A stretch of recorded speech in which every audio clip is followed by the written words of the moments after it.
Shalom, selamat pagi saudara kekasih Tuhan. Baik kita yang berada di tempat ini dari Menara Doa Polus Peduli, dan bersama dengan kami Adonai Ministry, kita akan beribadah bersama-sama. Baik saudara-saudara yang menyaksikan secara live streaming maupun secara nanti siaran bunda, mari kita bersama merindukan kehadiran Tuhan.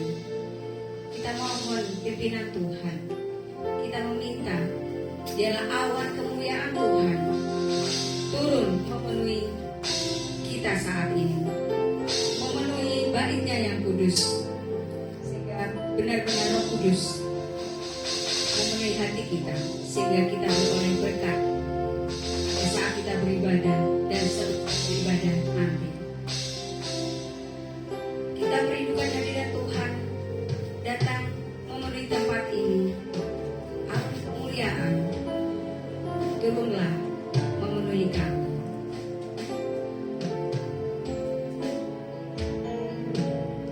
Ya Tuhan, ku rindukan hadirat-Mu,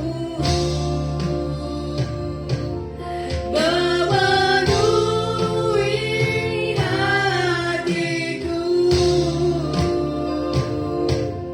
Rohku sujud menyembah-Mu, ya Tuhan.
apa yang disampaikan itu semua dari isi hatimu ya Bapak. Dan mampu menjadi berkat Tuhan bagi setiap anak yang mendengarkan bahkan yang menyaksikan siaran ini ya Bapak. Tuhan, saat ini kami serahkan Tuhan ibadah kami di dalam tangan kuasa Engkau saja Tuhan. Urapi ruangan ini Tuhan. Kau hadir di tengah-tengah kami ya Bapak. Terima kasih ya Tuhan. Hanya dalam namamu kami sudah berdoa. Amin. Yes, amin. Puji Tuhan. Tuhan Yesus baik dalam kehidupan kita. Kita dijadikan anaknya menjadi umat pemenang. Kita bahkan lebih dari pemenang. Kita akan pujikan lagu ini, lebih dari pemenang dengan sukacita.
kita mengikuti ibadah saat ini. Setiap kita, baik yang ada di tempat ini maupun yang mengikuti secara live streaming, mungkin ada pergumulan, ada sesuatu yang dirasakan yang saya perlu melepaskan ini. Mungkin ada permasalahan sakit penyakit yang dirasakan. Saya percaya setiap kita ketika kita bersama-sama beribadah saat ini, terlebih ketika kita mendengar kebenaran firman Tuhan, kita pasti akan dilepaskan.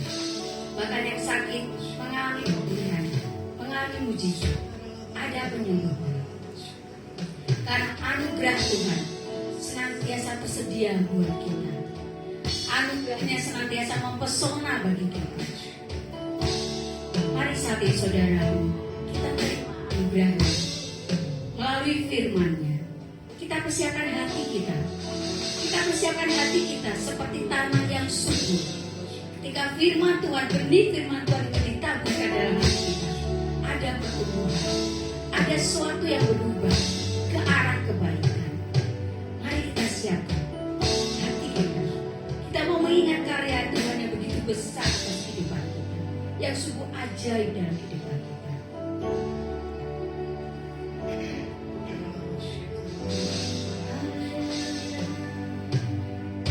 Tuhan, Kau sungguh besar, karya-Mu sungguh ajaib, tiada hentinya ku mengagumi,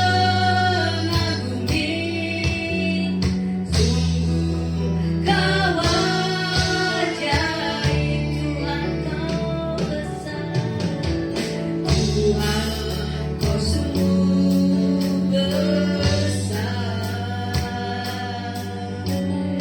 karya-Mu sungguh ajaib, tiada hentinya ku mengagumi,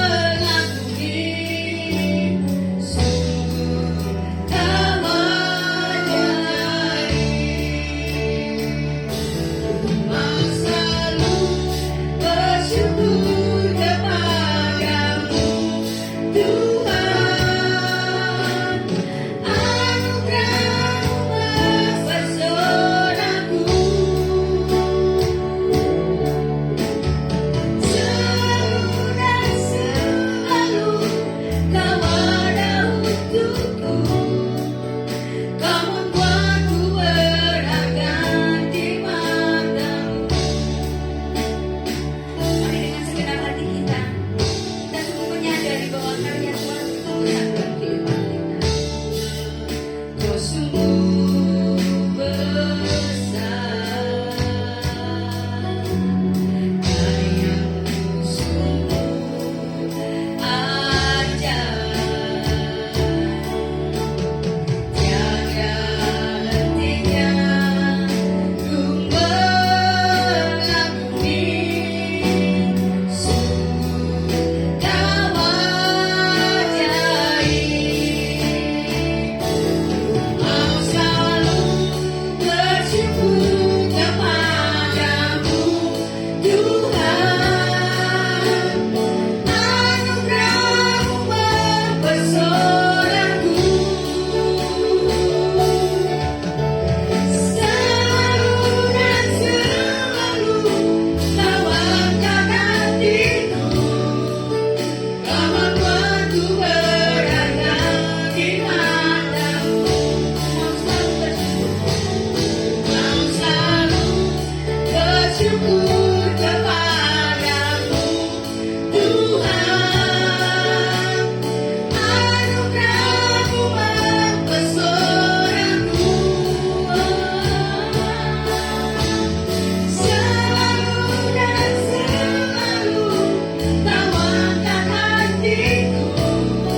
Anugerah-Mu biarlah cukup bagi setiap kami. Karena kami tahu hanya karena kasih karunia-Mu Engkau pilih, Kau panggil, Kau tetapkan kami sebagai seorang pemenang, bahkan lebih daripada pemenang. Diberkati kami di tempat ini, live maupun siaran ulang. Nama Yesus Masiah ditinggikan. Haleluya. Amin. Oke, firman Tuhan saya bagikan pada hari ini. Jangan membuat gelisah, ya kan? Karena Alkitab katakan begini, jangan gelisah hatimu. Nah, hari-hari ini kebanyakan anak-anak Tuhan takut dan gelisah. Kemarin ada tamu saya telepon pagi-pagi, ya. Dia saking takut dan gelisah. Dia bilang, "Ibu, kenapa ini pekerjaan saya kok gak begitu memungkinkan? Sementara dia ambil cicilan rumah 2, gitu. Sementara dia punya kebutuhan hidup, sampai dia punya usaha pun tidak gitu memungkinkan." Dia bilang, "Kenapa, Bu?" Cuma saya bilang begini, karena salah memanajemen, tanpa memikir buat hal yang ke depan. Kalau dilihat firman Tuhan apa? Cukupkanlah pada hari ini makanan kami secukupnya. Itu dalam hal berdoa. Jadi orang yang terlalu berlebihan tidak pernah merasa syukur. Seperti lagunya tadi apa? Selalu kau angkat hatiku, ya kan? Kau membuatku Orang yang gak punya masalah, orang yang gak gelisah, selalu memuliakan nama Tuhan. Nah itu dia bedanya, ya. Kalau orang takut dan gelisah, kelihatan dari dia punya kehidupannya, kelihatan dia dari matanya, kelihatan dari perkataannya yang selalu apa? Sering berubah. Berarti sisi-sisi gelap dalam dirinya belum mengalami banyak hal pemulihan. Akhirnya saya bilang begini, mari Pak kita berdoa. Dalam tempo 3 hari lagi dia berdoa, dia telepon lagi, minta doa lagi. Kenapa lagi Bu begini? Saya bilang gak ada yang salah. Karena kalau mau dilihat kondisi, kalau mau dilihat kehidupan, kalau mau dilihat kebodohan kita, diambil langkah, dijual katanya asetnya. Sehingga tidak apa-apa daripada kamu punya permasalahan biaya kehidupan, ya kan? Karena yang di sini manusia itu nggak pernah puas. Contoh, ya, kalau kita menyaksikan pertandingan tinju, nah ini dia kembali sisi gelap saya tuh, saya suka nonton tinju, bola, voli dan basket. Jadi kalau saya udah nonton tinju, bapak saya, adik saya laki dan saya, gitu. Apalagi hari itu Mike Tyson, betul nggak? Ali, yang pertama Ali. Muhammad Ali itu paling the best, tinggi gede. Ujungnya apa? Dia Parkinson. Dia tuh lupa ingatan. Karena apa? Tubuhnya dipukul-pukul. Kalau tubuhnya buat kemuliaan nama Tuhan, dia berkata-kata dengan bahasa Arab sampai dia goyang-goyang gimana pun dia nggak akan Parkinson. Saya tahu dia nanti punya karunia yang lebih, ya. Di situ kita melihat ada petinju yang tinggi, ada petinju yang kecil, tapi itu tergantung, ya, bagaimana dia memukul kena sasarannya. Muhammad Ali badannya tinggi. Kalau dilihat Mike Tyson, badannya tidak terlalu tinggi, tapi badannya kekar besar. Dibilang apa? Beton, leher beton. Nah itu dia, leher beton. Berarti nggak bisa dikalahkan. Jadi orang yang bertarung, dia harus menang. Berarti kan jiwanya nih, ada jiwa pembunuh. Setelah tidak langsung saya punya jiwa pembunuh, ya kan? Itu tanpa disadari. Karena itu ada diajari tentang karunia pelepasan. Walaupun kita udah lahir baru, udah terima Tuhan Yesus, tapi apa yang kita tonton itu mempengaruhi seluruh organ tubuh. Spontan dong, mau bola, terus lari, ya kan? Apalagi kalau itu diambil lawan, bahasa kita apa? Dasar goblok. Nah itu dia, ya kan? Sama seperti tinju, orang dah jatuh, tetap harus dipukul lagi. Saya nggak bicara smackdown itu kasar. Untungnya Smackdown saya sudah dipulihkan oleh Tuhan. Saya nggak mau nonton. Setiap saya mau nonton lagi televisi itu ada Smackdown, saya pindahin. Nah, di situ saya nonton bareng dengan orang tua saya, ya kan? Tapi pas di situ kita bertarung judi nih, yang menang siapa nih? Ya toh? Ternyata yang menang yang dapat duit. Bagaimana di sini kita melihat pertandingan tinju itu adalah pertandingan yang orang itu tidak bisa bangkit lagi, KO. Nah, hari-hari ini bagaimana kita punya hidup? KO atau tetap kita punya pengharapan akan Tuhan? Selalu baru anugerah-Mu Tuhan sungguh sangat besar dalam setiap kehidupan kita. Makanya bagaimana dia akan menang? Dia harus ada apa? Pelatihnya yang memberi apa? Semangat, yang memberi satu dorongan. Makanya kadang seorang atlet pasti dia mendengar teriakan pelatihnya, bukan melihat teriakan penontonnya. Karena apa? Pelatihnya itu lebih benar daripada penonton. Contoh, waktu saya nonton basket lah, ponakan saya dampingin berapa kali, ya toh? Saya kasih semangat di atas ponakan saya. Pas ada waktu break saya bilang gini, kok kamu bodoh sekali sih? Kok tidak seperti tante sih? Gitu kan? Akhirnya tuh anak diam. Tapi spontan anak itu punya emosi. Apalagi anak itu waktu dia jatuh, gitu, dihadang oleh rekannya. Saya lihat anak ini nggak patah semangat. Dia nggak coba bangkit, tapi dia nggak pakai deker di kakinya. Tapi dengan maksimal yang dia lakukan akhirnya apa? Masuk ke gawangnya. Ponakan saya menang. Saya teriak, yes, gitu kan? Setelah itu ponakan saya nggak bisa bergerak. Pelatihnya dan tim yang mengurus kesehatannya tidak maksimal. Tapi ponakan saya harus bertanding lagi. Saya lihat dengan cara jalannya ponakan saya ngesot gitu tuh, dipikir nggak ada tantenya kali ya. Saya lihat dari jauh. Tapi anak ini punya semangat. Tidak mau dia tidak berlatih dan tidak mau dia tidak lomba. Kira saya telepon rekan-rekan saya. Saya bilang tolong cari dulu tukang urut yang ngerti otot, saraf. Ponakan saya terkilir. Saya bilang begitu. Entah kenapa dapatlah yang jago urut. Tiba-tiba ponakan saya ngejerit malam hari itu. Tanpa dosa ponakan saya panggil tim-timnya yang lain. Dia yang diurus tapi panggil tim-timnya yang lain. Yang lain kan gak ada mamanya. Saya bilang ini, Tuhan ini anak kok ada separuh diri saya, sosialnya tinggi. Saya harus bayar 13 orang yang urut anak-anak itu dengan tukang urut. Tapi saya gak laporin sama orang tuanya. Kalau laporin nanti kena marah, ya kan? Ternyata kalau mau dilihat, rekan-rekannya itu tangannya namanya pemain basket. Di sininya kena jarum. Disentuh dengan tukang urut. Aduh. Ujungnya apa? Mereka waras. Normal semua. Bermainlah besoknya. Semangat. Ya kan? Tapi di situ ponakan saya cedera lagi. Saya panggil lagi tukang urut. Bukan dia panggil temannya, tapi dia panggil pelatihnya. 3 orang masuk ke kamar. Saya bilang benar-benar ini anak habis-habisan saya punya dana, ya toh? Tapi ya dasarnya pelatihnya ya nggak mau keluarin duit, karena dia tahu kali ini ponakan saya, dia tahu kali ini tantenya pendeta pasti suka memberi. Cuma saya diam.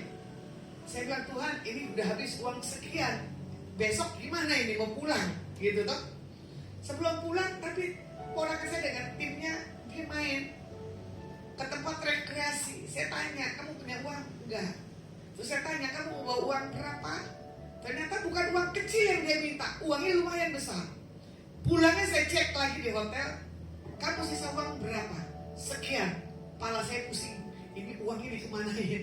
Ya toh? Karena apa? Dia tidak pernah berpikir. Tapi dia, saya lihat, dia punya jiwa apa? Kebersamaan. Dia punya jiwa apa? Menolong. Coba saya bilang, ya sudah tidak apa-apa. Kalau dari kecil anak ini ditanamkan kebersamaan dan suka menolong, pasti sudah besar yang bersosialisasinya paling bagus. Terkadang kita melihat ya, di dalam hidup ini kita mau stop, maju atau nyerah. Nah, ini satu hal pergumulan ya. Jangan pernah gelisah seperti Ayub digodain, ya kan? Dengan rekan-rekannya. Mana Tuhanmu? Kok kamu tidak mengalami kesembuhan? Tapi Ayub tidak mendengar apa kata temannya. Tapi Ayub pegang kepercayaannya kepada Tuhan. Walaupun borok dan sudah bernanah, tetap dia melihat. Makanya kalau dulu ada lagunya, dia pasti Ayub berkata gini, ku pandang wajahmu dan berseru, ya kan? Pertolonganku datang darimu, peganglah tanganku, jangan lepaskan, kaulah harapan dalam hidupku. Ini Ayub kalau ada lagunya begitu pasti nyanyi gitu, Tuhan pegang tanganku. Sama kita dalam posisi gelisah, bagaimana sikap kita? Diam, maju, atau menyerah? Tidak ada Tuhan-Tuhanan. Itu keputusan, ya. Makanya contoh kemarin saya lagi menjaga hati saya lagi nih. Saya bilang, Tuhan, kenapa hati saya kok ya nggak pernah beres? Kenapa selalu Tuhan munculkan sisi-sisi gelap saya harusnya nggak ada? Tiba-tiba saya nongkrong, saya nggak streaming, gitu. Tuhan kirim orang. Tadinya saya cuma ngobrol berdua, muncullah manusia satu. Teleponan, dia bilang, mari datang ke sini. Saya bilang, ngapain lagi kita pada kumpul gini, udah malam, gitu kan? Ternyata datang manusia yang tidak diundang, tapi dia benar-benar punya semangat hidup, walaupun tinggal tulang. Nah ini dia. Ternyata orang ini indigo. Woi, mantap. Saya baru duduk, dia bisa lihat, dia bisa dapat rohnya siapa pribadi Tuhan dalam diri saya. Dia langsung ngomong, ibu ini orangnya begini, ibu begini. Saya bilang, wih mantap. Terus saya bilang ini, ayo kita main buka-bukaan, gitu kan? Akhirnya saya buka tentang pribadinya dia, tapi dia menutup dirinya. Akhirnya ada rekannya yang di situ, kowe tidak bisa bilang apa-apa, kowe tidak bisa ngapusin hamba Tuhan ini. Baru dia tahu status saya seperti apa. Akhirnya orang ini diam. Tiba-tiba apa? Tuhan bawa dia ke belakang. Dia hitung lagi tanggal, bulan, tahunnya. Dia bilang apa? Iya, benar. Saya bilang begini, keadaanmu hari ini adalah jejak kamu di masa lalu. Untungnya saya bilang, saya tobat SMA. Kalau enggak, saya sama dengan kamu. Untungnya saya kenal Tuhan saya. Kalau enggak, saya mau jadi apa? Saya bilang gitu. Akhirnya orang ini diam. Satu kata yang saya bilang gini, bisa nggak rubah penampilan? Saya pikir kamu ini laki-laki. Saya bilang gitu kan. Habis gimana ya Bu? Posisimu kan dalam keadaan lemah, tapi kenapa pakai celana yang begini, pakai topi, pakai kacamata begini? Saya bilang begini, ini wanita jadi-jadian. Ya kan? Akhirnya ditunjukin foto di masa lalunya, woi, gede, keker, dan gagah. Ternyata di masa lalunya kalau dia tidak suka, dia main pukul. Saya bilang, waduh, kok beda? Tipis sama dengan saya. Cuma saya bilang begini, Tuhan didik saya, tangan kiri saya terpelesok. Saya bilang gitu. Kalau enggak, kiri saya ini masih mantap. Saya bilang gitu kan. Tapi saya belajar mengucap syukur. Keperkasaan kita dulu, tidak usah dibicarakan. Dibicarakan yang hari ini dan mau yang ke depan. Bagaimana apa? Tuhan tolong kita.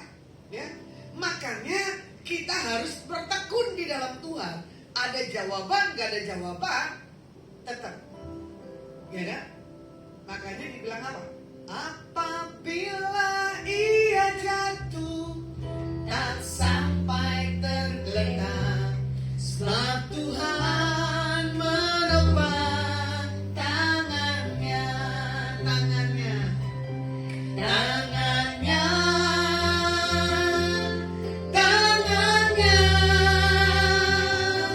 sebab Tuhan menopang tangannya.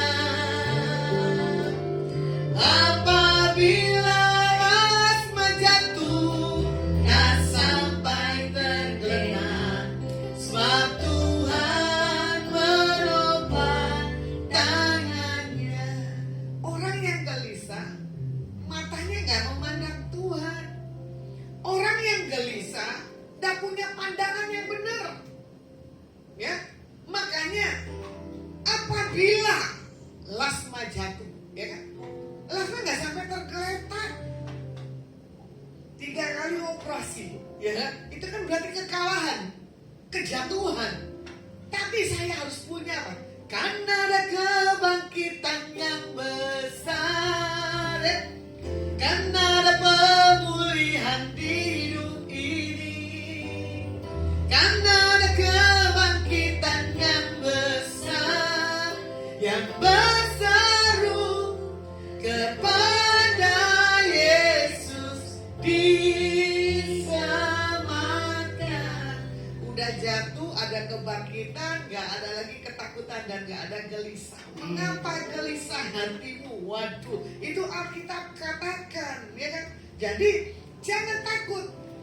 Apapun yang pernah dialami orang Israel, ya, ketika dia hendak menaklukkan, nah ini dia, tembok Yeriko, bagaimana matanya? Gak mungkin bisa roboh. Contoh kalau mau kita lihat hal kerajaan deh ya, saya suka hal-hal yang kerajaan karena sejarah ya begitulah. Karena kalau mau peperangan itu satu hal kerajaan, bentengnya tinggi banget, keluar masuk bukan harus dari pintu itu. Karena apa? Itu di posisi dalamnya raja itu tinggal. Berarti kan ada penjagaan. Jadi kalau tembok atau pintu itu roboh, berarti kerajaan itu kalah, istilahnya begitu ya. Makanya dikatakan di Ibrani 10 ayat 36, sebab kamu memerlukan ketekunan, supaya sesudah kamu melakukan kehendak Tuhan, kamu memperoleh apa yang dijanjikannya. Orang yang gelisah berarti apa? Tidak punya apapun. Ayub katakan apa? Apa yang kau takutkan, itulah yang terjadi. Makanya di sini dikatakan apa? Kalau kamu gelisah, kamu tidak melakukan dan tidak mempunyai satu hal, memperoleh apa yang dijanjikan oleh Tuhan. Kalau dilihat Yosua 6 ya, bagaimana di sini dikatakan ayat 1 dan keempat. Nah, Yosua 1 ayatnya yang 1 dan sampai 14. Ini mau dibacain atau gimana nih? Ya kan? Kita ringkas aja deh ya, gak usah dibacain untuk menghemat waktu. Bagaimana di sini dikatakan apa? Tembok Yeriko, ya, satu hal tembok yang dimana harus runtuh, ya kan? Tapi kita melihat bagaimana Tuhan menolong, ya, Yosua. Bagaimana Tuhan memperlihatkan kekuasaannya, makanya dibilang jatuhnya kota Yeriko, ya. Di sini dikatakan apa? Yeriko adalah kota yang tidak terlalu besar. 1 dan 14. Tetapi ya kan, sangat tertutup dengan temboknya yang menjulang tinggi. Makanya Tuhan bicara begini, Tuhan yang akan menyerahkan kota itu ke tangan Yosua dan Israel. Makanya kalau kita melakukan apapun, kita minta tuntunan. Kalau Tuhan sudah kasih satu perkataan, pegang kuat-kuat, jangan pernah goyah, ya kan? Contohnya begini, aku akan berkati kamu rumah, aminkan aja, rumah itu pasti sudah ada. Aku akan berkati kamu dengan mobil, aminkan aja, mobil itu pasti ada. Kembali saya kesaksian lagi kemarin, semalam. Tiba-tiba dia bilang, Bu, bagaimana dengan saya? Saya bilang begini, kamu bisa gak hatimu gak melekat di harta? Karena yang Tuhan kasih lihat, kamu gak punya bagian warisan. Dia langsung sedih. Nah, Tuhan melihat sikapnya nih. Hidup karena warisan, hidup apa karena anugerah Tuhan? Anugerahmu ya, anugerahmu Tuhan, itulah yang mempesona.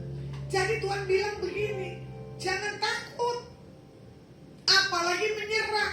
Karena apa? Tuhan menyertai kita. Jatuhnya kota Yeriko, jangan lihat kondisi temboknya, jangan lihat pasukannya, tapi melihat bagaimana Tuhan menyertai dan Tuhan menuntun. Tapi kesaksian ini bilang gini, saya sudah lelah bekerja. Waduh, saya bilang, Sama, saya juga udah lelah hidup di bumi nih, tapi Tuhan gak panggil-panggil. Saya pengen dipanggil, tapi Tuhan gak dipanggil. Kok kamu mau perpanjang hidupmu? Karena apa? Dunia ke depan ini belum jelas. Lebih baik dipanggil sekarang. Seperti lagunya waktu kita ke sekolah minggu apa? Dengar dia panggil nama Lasma, dengar dia panggil namamu, dengar dia panggil nama Lasma, juga dia panggil namamu. Oh giranglah, oh giranglah, Tuhan Yesus amat cinta pada saya. Oh giranglah. Ini lagu sekolah minggu, betul nggak? Sekolah minggu kita polos, kita nggak pernah takut. Tapi setelah kita dewasa, kita bekerja, kita ngerti cara mencari uang. Nah ini dia. Kita mengerti untuk punya masa depan. Nah itu dia. Dia bilang begini, hidup ini saya nggak ngerti. Cuma saya pegang iman saya, pasti saya punya rumah. Cuma saya bilang begini, kamu kerjanya apa? Saya kerjanya gini bu. Kamu beriman. Bosmu itu kan pelit. Saya bilang gitu kan. Bosmu kan gini. Tenang. Nanti di satu waktu ini Tuhan kasih lihat ada uang di atas bosmu itu. Nanti uang itu akan bergeser jatuhnya di kamu. Wih dia nangis. Amin. Saya bilang lagi satu kali lagi, ada 3 kilo emas batang. Saya bilang begitu. Tapi baik-baik. Ini rahasia. Kalau orang tua muda ada, kamu injak itu ubin, itu karena mampu naruh di ubin. Kalau ubin itu berbeda, ketukannya berarti di situ 3 kilo emasnya. Ternyata dia baru ngaku bahwa dia anak pemilik toko emas. Oh Tuhan. Jadi kalau saya review kejadian, saya punya ibu kos saya. Hari itu dia suka dengan orang-orang baik lah ibu kosku ini. Tiba-tiba dia ngurus emak tuh hari-hari. Saya nggak ngerti berapa lama saya kenal ibu kos saya. Tiba-tiba Tuhan bilang begini, ada bonus hadiah dari Tuhan 2 gitu toh. Saya nggak tahu 2-nya apa. Ternyata apa? Ibu kosku dikasih rumah, udah namanya. Kedua, ternyata rekeningnya QQ. Waduh, gede loh nominalnya. Ibuku bukan orang kekurangan, uangnya mantep. Tiba-tiba ibuku dengar berita dari tetangganya bahwa emak itu nggak keluar dari rumah berapa hari, kok ya TV-nya gede. Entah kenapa tiba-tiba emak itu dibunuh. Di rumah itu darahnya banyak. Ibu itu telepon ke saya, kebetulan saya mau doa di Ungaran. Terus Tuhan bilang begini, pembunuhnya gak jauh dari tempat itu. Terus ada rekan saya juga dapat, orangnya botak, katanya digituin. Selidik demi selidik, akhirnya terbongkar. Tapi kalau mau dilihat, rumah itu kan udah tinggal ambruk loh ya. Kok bisa ini maling lompat di kamar mandi gak jebol, tiba-tiba bunuh emak itu. Setelah bunuh, nah akhirnya tersingkap, memang betul pembunuhnya daerah tempat situ. Tiba-tiba Tuhan bilang begini, masuk ke rumah itu ada emas di sini. Gali 50 meter, kamar ini dan kamar ini. Wah kalau ada alat canggih lumayan ya. Ternyata udah digali, nggak nemu. Cuman bunyi ini pak, bung, bung. Loh kok bisa bunyi bung tapi masih ada ya, saya bilang gitu kan. Entah kenapa rekan saya nggak tahu bentuk rumah ini seperti apa. Dia dapat penglihatan, itu di belakang ada kendi. Coba geser kendinya. Loh, kok Tuhan kasih hikmat di atas orang ini? Akhirnya bilang, oh iya ya, itu ada kendi. Kita geser kendi itu, kita gali 50 meter. 50 meter ya? 50 meter sampai 1 meter, bukan 1 meter. 50 ya? Tidak ada. Hari itu saya bawa tim, nggak sengaja ada ke kota Semarang. Tiba-tiba tim saya bilang begini, Lasma, kamu pegang rekan ini, pasti dia manifestasi. Dia bukan orang Jawa. Saya sentuh, akhirnya di kepenuhan Roh Kudus, tiba-tiba ada roh emak itu, dia tiba-tiba dibilang gini, ojo diobok-obok, masku biarin di situ.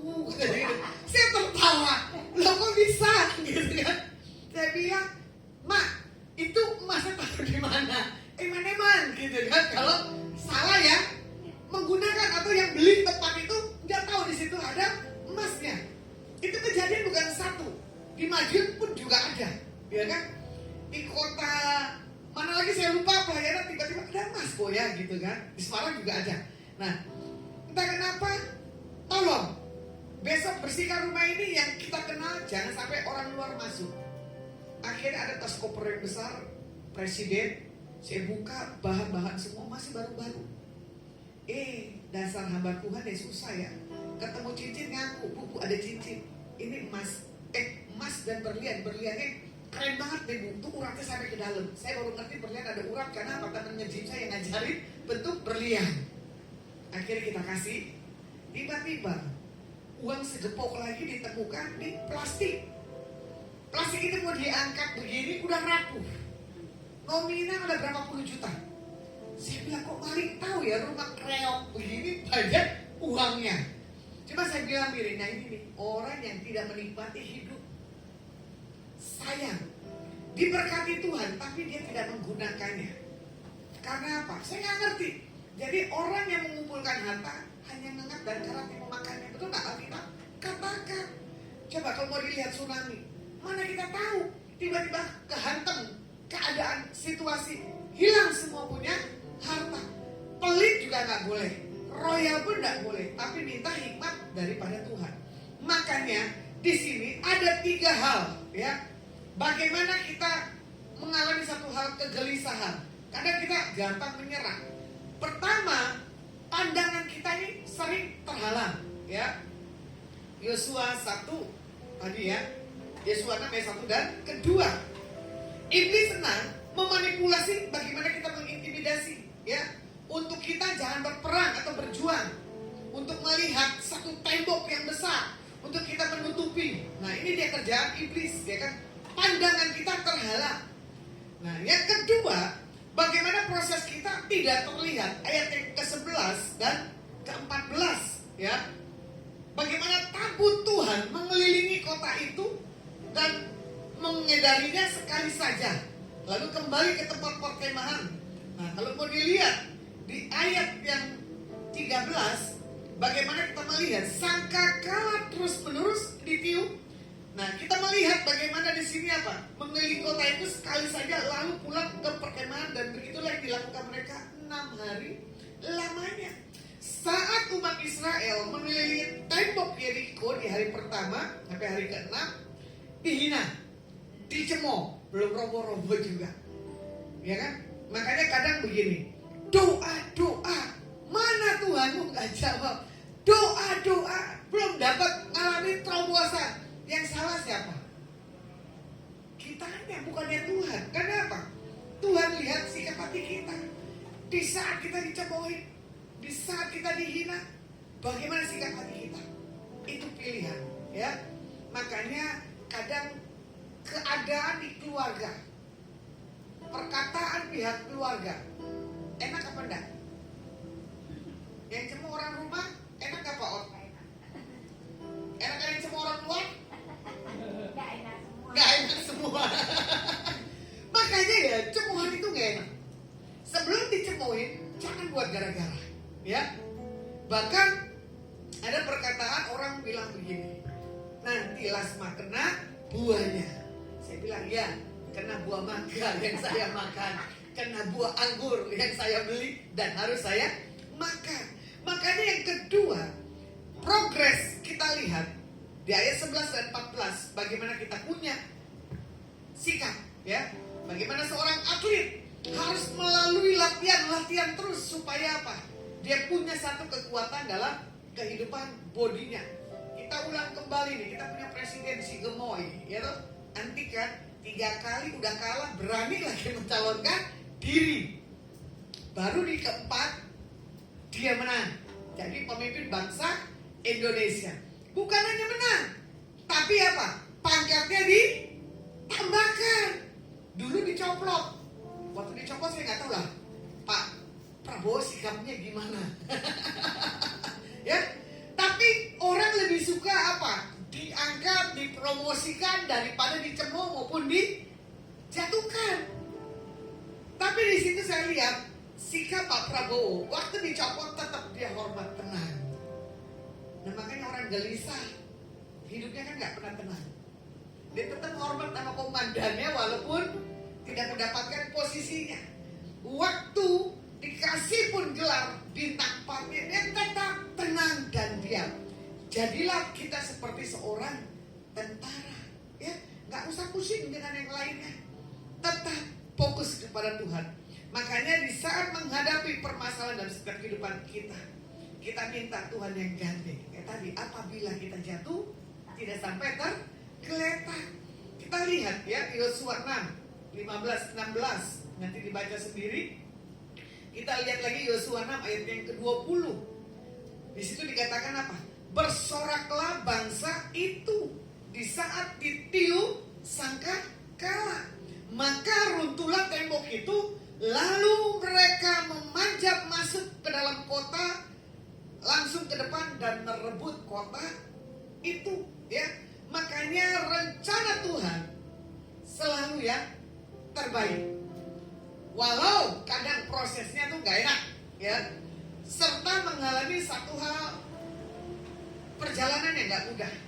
Tapi kalau mau dilihat, Tuhan memiliki tujuan di balik tidak enaknya penderitaan setiap kita melalui satu hal perjuangan. Kembali, saya punya kesaksian lucu Pak Petrus Agung, Gembala JKI Muli Stadium, ya. Dia kehidupannya biasa aja. Hari ini saya masak telur ceplok, tapi saya bagi berapa? Bagi banyak, gitu. Jadi Pak Petrus Agung kalau lihat Mercy, dia lihat kisah hidupnya. Bulat ada 3, gitu. Kehidupannya dulu kekurangan seperti telur ceplok dibagi 3 orang bersaudara, tapi tetap makan. Mana disangka dia seorang sarjana sejarah. Laku nggak sarjana sejarah? Kamu sarjana apa? Komputer, laris. Tuh, perhotelan. Tapi jadi saya nggak berani ngomong dah ya. Ini sarjana teologi. Jadi saya juga sama, belajar agama. Jadi, nah, kalau mau dilihat, ya, kehidupan setiap kita itu unik. Mana disangka Tuhan bawa Pak Petrus Agung luar biasanya, tapi sikap hatinya tetap rendah hati, tanpa ada pengawalan yang ribet. Ya, di bandara pun juga nggak ada pengawal. Orang mau datang mau nyapa dia nggak apa-apa. Tapi hamba Tuhan yang sekarang pengawalannya banyak, mau ketemu aja susah. Kecuali temu Tuhan Yesus dan Roh Kudus di ruangan pribadi. Saya lihat semua ada tahapan-tahapannya. Saya bilang Tuhan terlalu eksklusif hari-hari gini orang.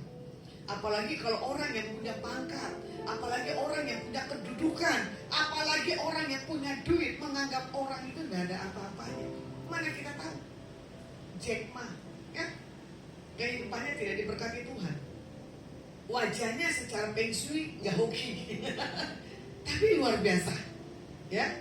Thomas Alva Edison, mamanya menyenangkan dia, sementara dia itu setengah gila, ya kan? Dari kecil dia punya nilai tidak begitu memungkinkan. Dia sampai dikeluarin di sekolahnya karena mamanya cuma bilang apa, dengan sepucuk surat mamanya menipu Thomas Alva Edison supaya apa? Thomas gak kecewa. Cuma dia bilang apa? Sekolah yang ini yang lebih terbaik. Mana disangka Tuhan membawa dia semakin hari semakin besar. Kalau kita dibawa Tuhan semakin besar, jaga sikap hati kita, pelihara hidup kita berfokus kepada Tuhan, bukan kepada yang lainnya. Makanya ketemu perjumpaan dengan siapapun, kita bawa nama Tuhan, kita memproklamirkan nama Tuhan, dan orang akan melihat Tuhan dalam setiap kehidupan kita. Saya simpulkan firman pada hari ini, berjalan dalam iman adalah Tuhan yang menuntun, memimpin, menyerahkan kehidupan setiap kita kepada Tuhan. Oke, saya tutup firman pada hari ini. Tuhan, terima kasih buat kasih karunia kebaikan-Mu bagi setiap kami.